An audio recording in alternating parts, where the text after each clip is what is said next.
Supreme Magus, Web Novel, Chapter 159, Interludium 5. No one would have ever believed Milia Jennings if she told how before becoming the Gorgon's Empire's magic empress, she was just a second-rate magician of humble origins.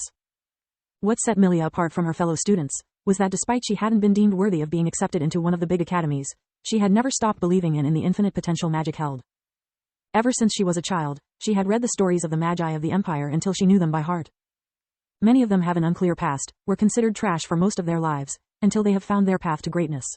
Whatever they discovered, I can find it too. Talent is not just innate, you have to develop it. There must be a way to break through my limits. So, Milia decided to follow their lead instead of accepting a menial job, like the other graduates from the minor academy, the Red Basilisk, she attended. Milia didn't visit the hometowns of the Magi, nor she traveled through the places recorded in their biographies. Gods know how many people journeyed through those locations. If there ever was any clue, it would be already known.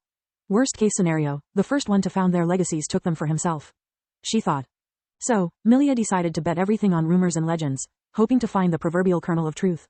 What she found, instead, were tourist traps and hoaxes that costed her most of her savings, and in more than one occasion, almost her life. After months of useless traveling, she had lost over 10 kilograms, 22 pounds, the care for personal hygiene and most of her trust toward mankind.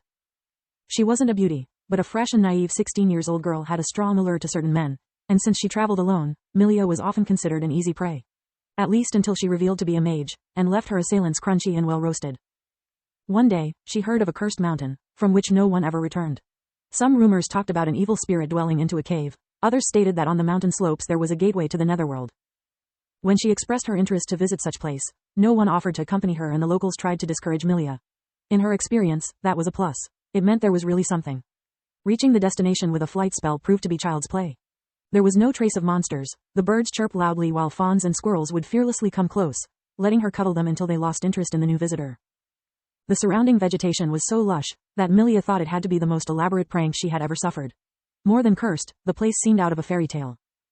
The cave was in plain sight, the trail leading to it was clear from weeds, as it was often used.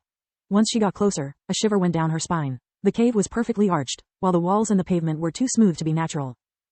Curiosity got the better of her, so after activating a spell to light the way, Milia went in. The corridor wasn't high, around 2 meters, 6 feet 7 inches, high, and so narrow that only one person at a time could pass. She took note of those details to calm herself down. Whoever lived there couldn't be too big, and in case she was forced to escape, being outnumbered or surrounded wasn't a problem in such enclosed space. The tunnel stretched downwards for several hundred meters, and when she finally reached the end, she couldn't believe her eyes. Milia was in a library bigger than her hometown. It was a single circular room, with bookshelves extending on multiple floors, connected by stairs and enchanted elevators. The library's dome had a glass ceiling, from which Milia could see the sun, as the first floor had glass doors leading outside into a wood. The whole thing made no sense, she was supposed to be underground. Milia cast her doubts away, using her flight spell to explore the library. Tomes and scrolls were orderly arranged by topic. Among them she found ancient books written in unknown languages, legendary grimoires that were supposed to be lost in history, and even recent ones like her academy's textbooks. Then, her eyes met a book spine with the inscription, Magus Lacra Silverwings Grimoire, carved in golden letters.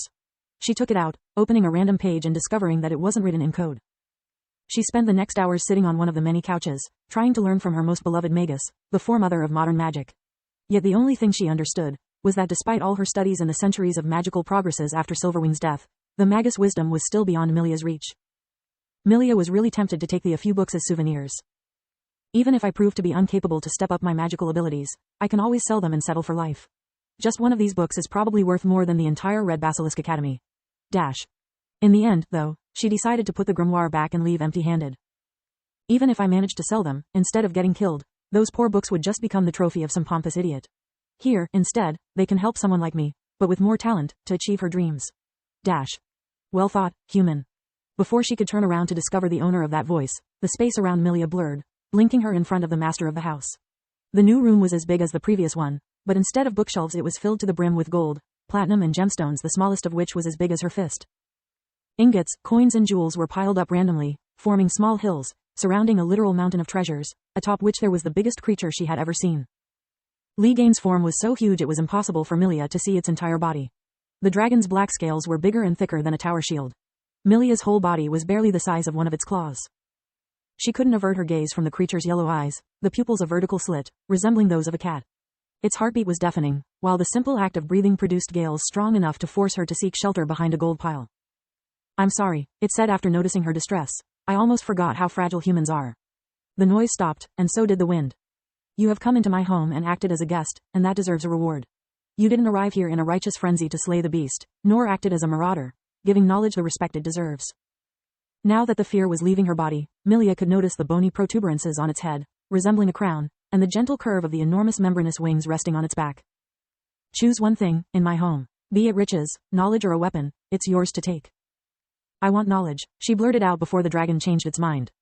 Li Gan chuckled in satisfaction. It was an interesting fellow indeed. Name a book, and it will be yours. I don't want a book. The knowledge I want, it's yours. Please, teach me how to become a magus.